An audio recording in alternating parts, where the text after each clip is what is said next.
Welcome to the PPSC classes. This video for class 7 and the topic is linear equation in one variable. What is linear equation? सबसे पहले जानते हैं equation क्या होता है.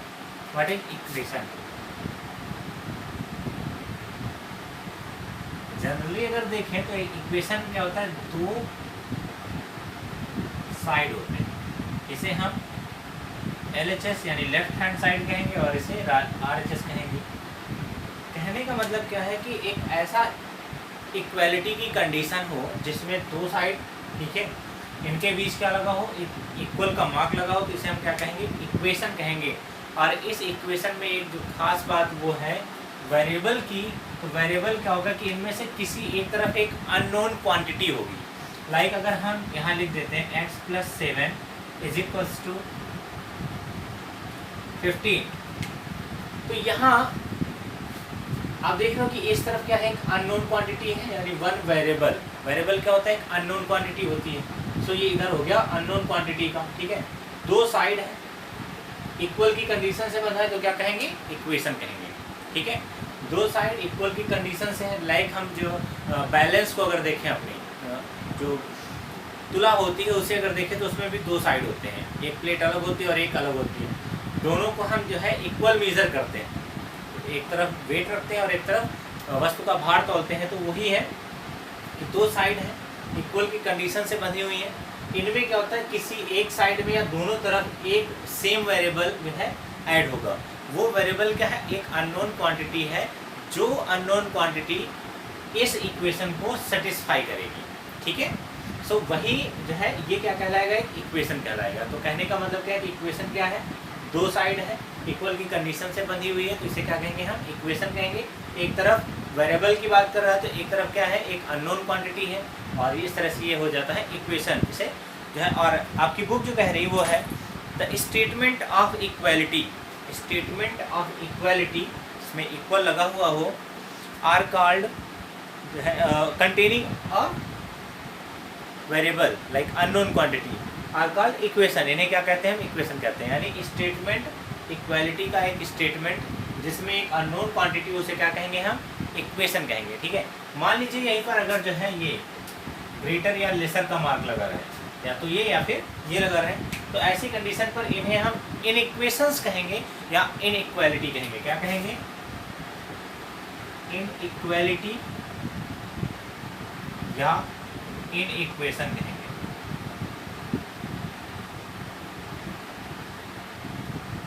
ठीक है. सो इक्वेशन और इनइक्वेशंस के बारे में आप जान गए. इनइक्वालिटी क्या होती है, तो वही सेम इनइक्वेशन को ही क्या कहते हैं, हम इनइक्वालिटी कहते हैं. अब देखिए solution and the root of equation क्या होता है. What is solution of equation. जैसे यही जो इक्वेशन लिखा हुआ है, इसका सोल्यूशन क्या होगा.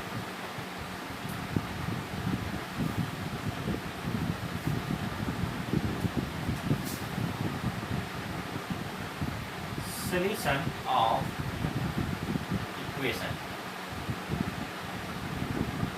How can find it.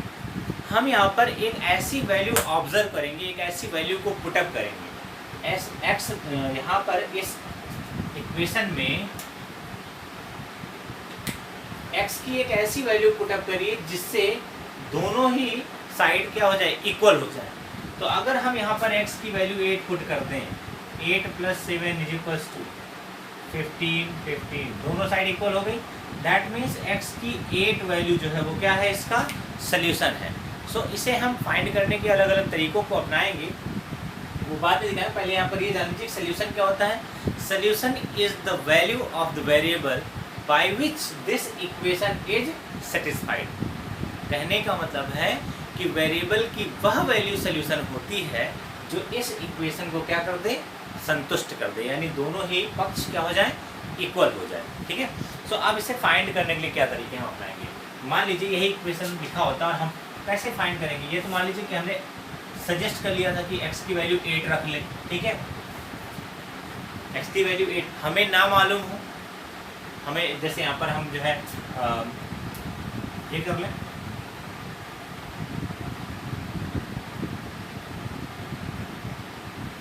2/3 of x + 7 is equals to 15, ऐसा लिख दें. देन क्या होगा, x की वैल्यू कौन सी ऐसी होगी जिसका 2/3 में 7 ऐड कर दें तो 15 हो जाए। सो ऐसे तो हमें पता ही नहीं चलेगा कि इसमें हम कौन सी वैल्यू रखते हैं। तो इसके लिए अब हम इसे क्या करेंगे, कैसे सॉल्व करना है, कैसे सोल्यूशन निकालना है, उसके तरीके को सीखेंगे। तो सबसे पहले ध्यान रखें, सबसे पहले हम ट्रांसपोज ही करेंगे, हमेशा क्या करेंगे, ट्रांसपोज करेंगे। वेरिएबल टर्म को एक तरफ और जो है नॉन वेरिएबल्स को एक तरफ कर लेंगे। तो यहाँ देखेंगे वेरिएबल कौन है, ये है, इधर कोई है नहीं, कोई मतलब नहीं, ये नॉन वेरिएबल है, इसको उस तरफ भेज देते हैं। तो यहाँ से क्या हो जाएगा, ट्रांसपोजिंग। अभी ट्रांसपोजिंग क्या है, ट्रांसपोजिंग का मतलब होता है किसी एक टर्म को वन साइड से दूसरी साइड ले जाना, ठीक है। और ट्रांसपोजिंग में होता क्या है, मार्क चेंज हो जाते हैं। Transposing +7 from LHS to RHS। अब देखिए जरा, जब LHS से हम +7 को निकाल देंगे 2x/3 इक्वल लग जाएगा, +7 यहाँ से हट गया और उस तरफ से हो जाएगा, क्या हो जाएगा 15, इधर माइनस में हो जाएगा। देखिए मैंने कहा था साइन चेंज हो जाएगा, प्लस का 7 था यहाँ, उधर गया माइनस का हो गया। तो ट्रांसपोजिंग में होगा क्या, कोई एक टर्म वन साइड से दूसरी साइड की ओर जाएगा और वहाँ पर उसका मार्क चेंज हो जाएगा। तो यहाँ पर इसका मार्क चेंज हो गया। अब आप देखिए 2x/3 = 8। अब हम देख रहे हैं कि ट्रांसपोज करने के लिए कुछ भी नहीं बचा, क्योंकि प्लस या माइनस में जो भी रहता है उसे ही हम ट्रांसपोज करते हैं। यहाँ ट्रांसपोजिंग की कंडीशन अब नहीं लगेगी। अब क्या होगा, अब क्रॉस मल्टीप्लाई या डिवाइड होगा। क्रॉस मल्टीप्लाई में देखिए 3 क्या कर रहा है, यहाँ डिवाइड कर रहा है, 2x को 3 से डिवाइड किया जा रहा है। 3 उधर जाएगा, मल्टीप्लाई करेगा। सो हम यहाँ पर लिखेंगे मल्टीप्लाई 3 ऑन बोथ साइड, दोनों ही साइड में हम क्या करेंगे, 3 से मल्टीप्लाई करेंगे। देखिए क्या हो जाएगा, 2x/3 × 3 = 8 × 3, 3 ऊपर नीचे कट जाएंगे, क्या आया 2x = 24। यहाँ से अब देखिए x में कौन 2 मल्टीप्लाई करा, चूँकि हमें किसकी वैल्यू चाहिए, x की, तो हम केवल यहाँ x बचाएंगे। मल्टीप्लाई कर रहा है 2 यानी डिवाइड कर दें 2 से, तो क्या करेंगे, डिवाइडेड बाई 2। तो डिवाइड इक्वेशन को क्या करेंगे, 2 से डिवाइड कर देंगे। तो यहाँ से 2x/2 = 24/2, 2 से 2 कट जाएगा, 12 2 जा 24, आगे कितना x = 12। यानी x की वैल्यू को हम क्या रखें, 12 रखें, x की वैल्यू को 12 रखें यहाँ पर, तो ये इक्वेशन सेटिस्फाइड हो जाएगा, ठीक है। ये तरीका था फाइंड करने का। अब हम चेक करेंगे इसका कि क्या ये आंसर सही है, यानी check our result, check our solution. अब सोल्यूशन को चेक कैसे करेंगे, ये तो तरीका था सॉल्व करने का।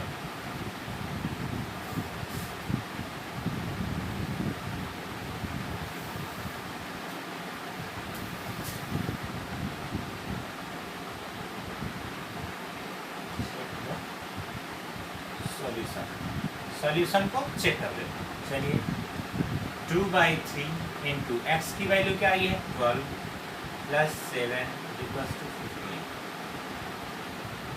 3 4 जा 12, वैल्यू पुटअप किए, ब्रैकेट अप्लाई करेंगे, 4 2 जा 8 + 7 = 15, 15 = 15। दैट मीन्स क्या हुआ कि x की वैल्यू 12 जो है वो क्या है, एग्जैक्ट आंसर है इसका, एग्जैक्ट सोल्यूशन है। ये इक्वेशन का जो है x की वैल्यू 12 क्या है, एक सोल्यूशन है, क्योंकि वो क्या कर रही है, इसे सेटिस्फाइड कर रही है। तो आंसर कैसे चेक करना है ये भी जान गए, और सोल्यूशन कैसे निकालना है ये भी। चलिए अब हम एक्सरसाइज पर आते हैं। एक्सरसाइज जो है 7A, एक्सरसाइज 7A को हम सॉल्व करेंगे।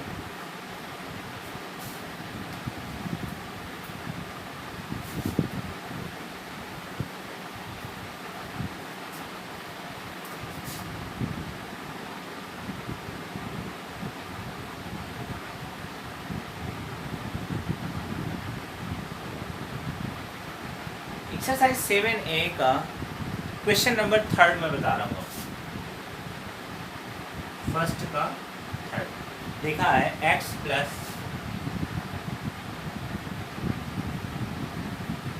कॉर्नर से लिखते हैं। फर्स्ट का third, x plus 2/3 sorry 3/5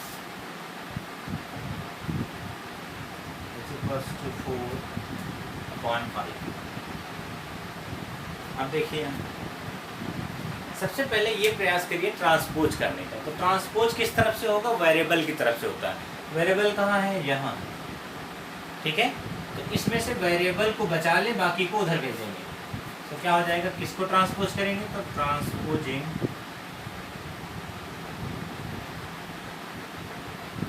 plus 3/5 कहाँ से? फ्रॉम ये साइड LHS टू कहाँ ले जाना है? RHS। LHS से प्लस 3/5 को उधर भेजेंगे। मैंने कहा हम सिर्फ वेरिएबल को इधर बचाएंगे, बाकी सबको उधर भेजेंगे। x इज इक्वल्स टू, अब क्या हो जाएगा? 4/5 इधर लिखा हुआ था, प्लस का 3/5 इधर आएगा तो माइनस का हो जाएगा। यहाँ से अब x इक्वल्स टू, इनका एलसीएम ले लेंगे। फ्रैक्शंस का एडिशन सब्सट्रैक्शन सिखाया गया है। एलसीएम 5 आएगा, ऊपर वालों को ऐसे ही सब्सट्रैक्ट कर लिया जाएगा। ये हो गया 1/5, यानी x की वैल्यू क्या आ गई? 1/5, ठीक है। अब कह रहा है चेक योर आंसर। तो अब यहाँ पर हम क्या करेंगे? Check our solution, check our solution. और ये क्या है? x = 1/5 इस इक्वेशन का सॉल्यूशन है, और इस सॉल्यूशन को यहाँ पर रख के चेक करते हैं। तो देखिए 1/5 x की जगह पर क्या रख दिया? वैल्यू उसकी, प्लस 3/5 इक्वल्स टू 4/5। यहाँ पर देखिए एडिशन करना है फ्रैक्शन का ही, नीचे एलसीएम सेम रहेगा, 1 + 3 इक्वल्स टू 4/5। इन दोनों को ऐड करेंगे तो 4/5 इक्वल्स टू 4/5। अब आप देखिए जरा, LHS बराबर RHS आ गया। LHS equals to RHS, so that our solution is right. हमारा सोल्यूशन क्या है? राइट है। तो चेकिंग के समय में क्या देखना है कि LHS बराबर RHS आना चाहिए। अगर आ गया है तो हमारा आंसर सही है, नहीं आ रहा है तो आंसर गलत है, ठीक है। ध्यान रखें कैसे करना है। तो सबसे पहले वेरिएबल को एक तरफ सेव कर लेंगे, बाकी सारे टर्म को ट्रांसपोज करेंगे, उसके बाद क्रॉस मल्टीप्लाई का आता है। अगर है तो करेंगे, अदरवाइज कोई जरूरत नहीं। चलिए इसके बाद जो है क्वेश्चन नंबर 2 में आते हैं। Solve each question and check your answer. देखिए यहाँ पर क्या था? सब में ट्रांसपोजिंग की कंडीशन को अप्लाई करना है। तो पहला पार्ट में आपको जो है क्या करना है? ट्रांसपोजिंग करना है। जो क्वेश्चन नंबर 2 है उसको देखिए। क्वेश्चन नंबर 2 में क्रॉस मल्टीप्लाई का बताया जाएगा, फिर इसके बाद जो है मिक्सअप क्वेश्चन आने लगेंगे, ठीक है। तो अभी क्वेश्चन नंबर 2 देखिए। क्वेश्चन नंबर 2 का पार्ट मैं बताता हूँ आपको। एक पहला बता देता हूँ और फिर उसके बाद जो है 6 नंबर बता देता हूँ। पहले का सॉरी क्वेश्चन नंबर 2 का पहला लिखा हुआ है 3y = 9। 3y = 9 कैसे करेंगे? यहाँ तो ट्रांसपोज करने के लिए कुछ होने वाला नहीं। मैंने कहा अभी ट्रांसपोज तो आप पढ़ चुके हैं। आप क्या पढ़ेंगे? Cross multiply. तो पहले ट्रांसपोज करते हैं, अगर ट्रांसपोज नहीं है तो फिर क्रॉस मल्टीप्लाई करेंगे। आप देखेंगे क्रॉस मल्टीप्लाई में यहाँ y के साथ 3 मल्टीप्लाई कर रहा है, तो क्या करेंगे? डिवाइडिंग 3 ऑन बोथ साइड, या जो है डिवाइडिंग ना लिखिए, लिखिए मल्टीप्लाई।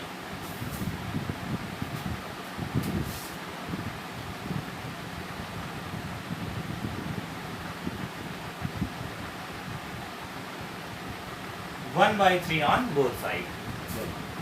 3y into 1/3 = 9 into 1/3। आपने देखा मैंने दोनों तरफ क्या किया है? जो स्टेटमेंट लिखा था वही किया।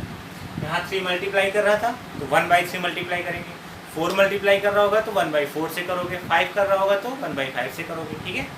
अगर 1/6 मल्टीप्लाई कर रहा है तो 6 से करेंगे, समझ आएगा? उल्टा, यानी जो यहाँ दिया है उसका उल्टा करके 1/, ठीक है।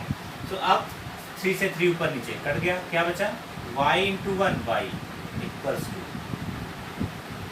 3 3 जा 9, 3 1 जा नीचे का ऊपर से डिवाइड होता है और ऊपर वालों का मल्टीप्लाई होता है, तो 3 1 जा 3 हो गया, यानी y की वैल्यू क्या आ गई 3 आ गई। सो अब हमें क्या करना है, चेक अवर रिजल्ट करना है, हमारा आंसर चेक करना है।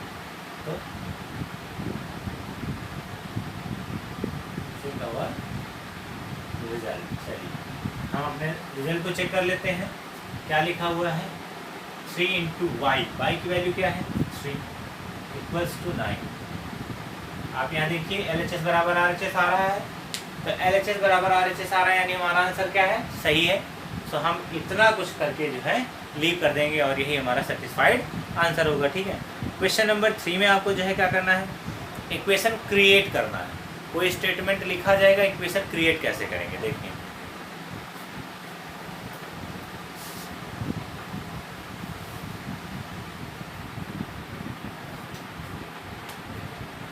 इससे पहले आप देख लीजिए बी आई ए क्वेश्चन और इस 2 का, x/2 इज इक्वल्स टू -10। अब देखिए यहाँ x को सेव करना है, x को बचा लीजिए, बाकी को उधर भेजना है। उधर कैसे भेजेंगे, यहाँ 2 क्या कर रहा है, डिवाइड कर रहा है, तो हम मल्टीप्लाई करते हैं, तो क्या हो जाएगा, यहाँ पर लिखेंगे मल्टीप्लाई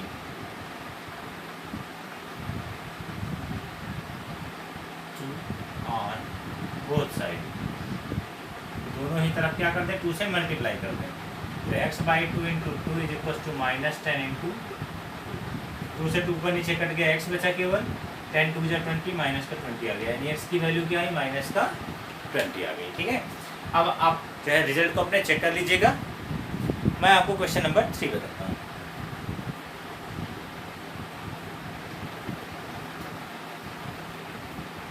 क्वेश्चन नंबर 3 में क्या लिखा है, पहला कह रहा है the sum of 5 and x is 12। The sum of, sum का मतलब एडिशन, ऑफ किसका किसका 5 एंड x का इक्वल्स टू 12। पहला इक्वेशन बन गया आपका। दूसरे का क्या कह रहा है, दूसरा स्टेटमेंट लिखा है x decreased by 7, x decrease मतलब कम करना है, by 7 equals to is 30। Clear. तीसरा देखिए स्टेटमेंट क्या लिखा है, 6 less than 2 times y, 6 less than 2 times y is 32, यानी 6 less than 2 times of y, तो 2 times of y less than 6 is equals to 12, सब 32, ठीक है। मतलब कहने का क्या था, फिर से पढ़ो, 6 लेस दैन यानी -6 करना है, 2 times of y is 32, clear.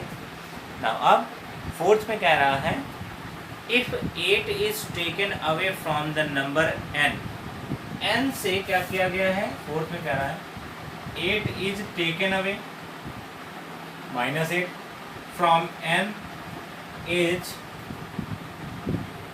-4। किसी नंबर से -8 किया जाए तो कितना आ जाए, -4 आ जाए, उसका स्टेटमेंट इस तरह होगा। तो आप इसी तरह से सारे स्टेटमेंट को जो है बनाएंगे, अपने स्टेटमेंट को अच्छे से जो है पढ़िएगा और उसे चेक कर लीजिएगा। क्वेश्चन नंबर 4 देखिए कैसा है।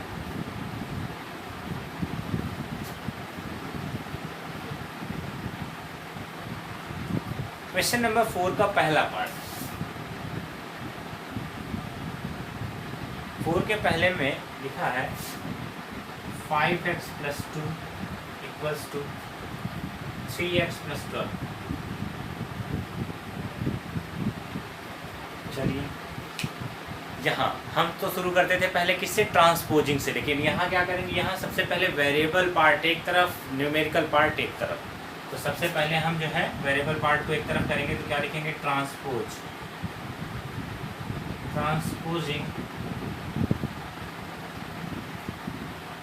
Positive 3x from RHS to LHS, ठीक है, and positive 2 from LHS to RHS। देखिए चूंकि दोनों ही साइड में वेरिएबल टर्म है, तो वेरिएबल टर्म को एक तरफ करेंगे, यानी 3x को वहाँ से इस तरफ लाएंगे, तो 3x RHS से कहाँ आ रहा है, LHS में, +2 को कहाँ ले जा रहे हैं, LHS में है, कहाँ ले जा रहे हैं, RHS में, ठीक है। तो क्या हो जाएगा 5x प्लस का 3x इधर आएगा, माइनस का इक्वल्स टू 12 लिखा हुआ है, प्लस का 2 उधर जाएगा, माइनस 5 में से 3 गए 2x। मैंने कहा है कि वेरिएबल कभी घटते बढ़ते नहीं है, उनके न्यूमेरिकल टर्म्स जो है घटते बढ़ते हैं। तो 5 इसका न्यूमेरिकल कौन है 3, इसका न्यूमेरिक कोफिशिएंट कौन है 3 है, तो 5 माइनस 3 2, x तो रहेगा ही क्योंकि वो घटते बढ़ते नहीं है, ठीक है। 12 में से 2 गए, यहाँ से अब x के साथ कौन 2 मल्टीप्लाई में है, तो क्या करेंगे डिवाइड करेंगे, देखो यानी क्या लिखेंगे मल्टीप्लाई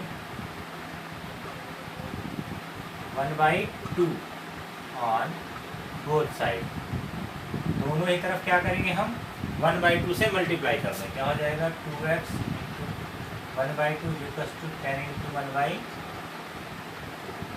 5 जा 10, 2 कैंसिल, कितना आया यहाँ x इक्वल्स टू 5, x की वैल्यू क्या आ गई 5 आ गई।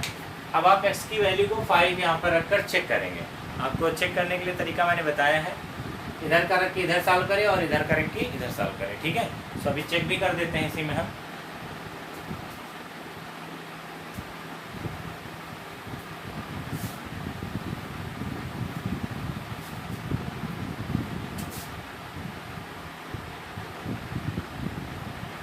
फाइव इंटू एक्स की जगह पर 5 plus 2 equals to 3 into 5 plus 12, value रखेंगे ब्रैकेट अप्लाई करेंगे, 5 5 जा 5 3 जा 27। देखिए अब दोनों साइड इक्वल आ गई, दोनों साइड इक्वल आई यानी हमारा आंसर भी क्या है सही है। तो इसी तरह से आप सारे क्वेश्चन अप्लाई करेंगे क्वेश्चन नंबर 4 के भी, वेरी इजी है। डेसिमल वालों से कोई भी जो है आपको घबराने की जरूरत नहीं है, डेसिमल में से वही काम, यहाँ अंक लिखा है यहाँ भी अंक लिखा है, डेसिमल का डेसिमल से सब्ट्रैक्शन करना आता है आपको, कर लीजिएगा। क्वेश्चन नंबर 5 का एक पार्ट देख लीजिए।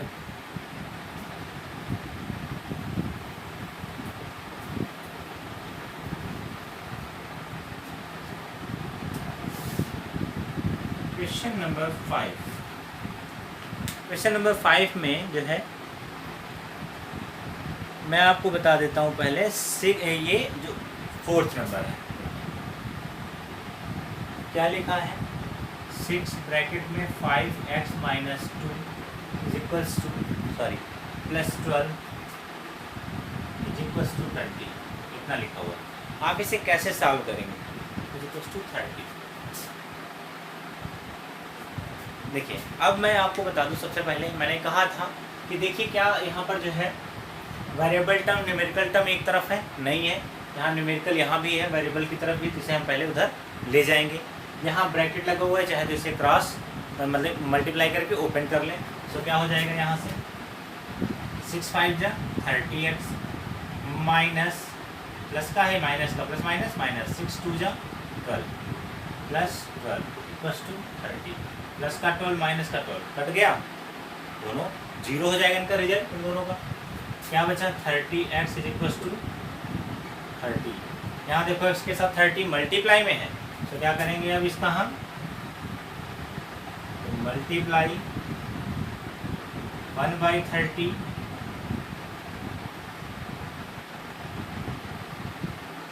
ऑन बोथ साइड, दोनों ही तरफ 1/30 मल्टीप्लाई करेंगे, क्या हो जाएगा 30x into 1/30 is equal to 30 into 1/30, ये कट जाएंगे, यहाँ से x बन जाए x is equal to 1, x की वैल्यू क्या आ गई 1।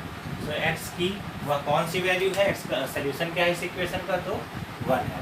अगर यहाँ 1 पुट कर दें तो ये इक्वेशन क्या हो जाएगा सेटिस्फाइड हो जाएगा। चेक कर लेते हैं। अच्छा 5 इंटू 1 5 बन जा 5, 5 माइनस 2 3, 3 6 जा 18, 18 प्लस 12 कितना हुआ 30 हो रहा है, आ रहा है 30, ठीक है। तो इस तरह से जो हम इक्वेशन को सेटिस्फाइड करेंगे।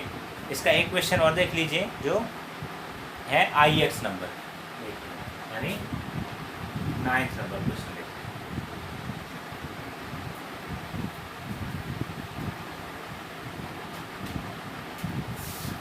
क्वेश्चन नंबर जो 9th है 5th का, तो कह रहा है 12 minus X upon 5 is equals to x।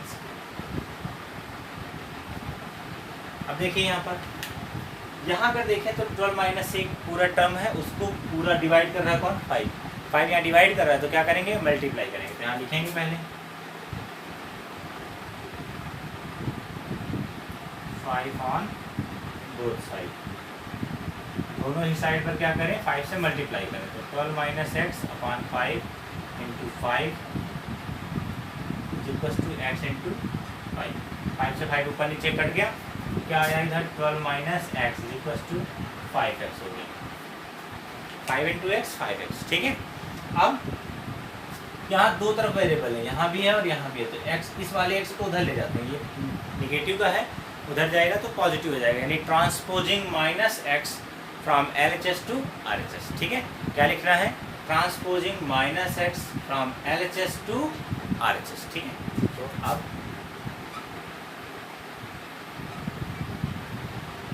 Transposing minus X from LHS to RHS, यहाँ से अब हो जाएगा 12 is equals to 5x plus का, ये माइनस का इधर आएगा, प्लस का होगा, 12 इज इक्वल्स टू 6x। आपने देखा क्या आया है, 12 इक्वल्स टू 6x, यहाँ x के साथ 6 मल्टीप्लाई में है, तो क्या करेंगे, मल्टीप्लाई करेंगे 1/6 से, यहाँ लिखेंगे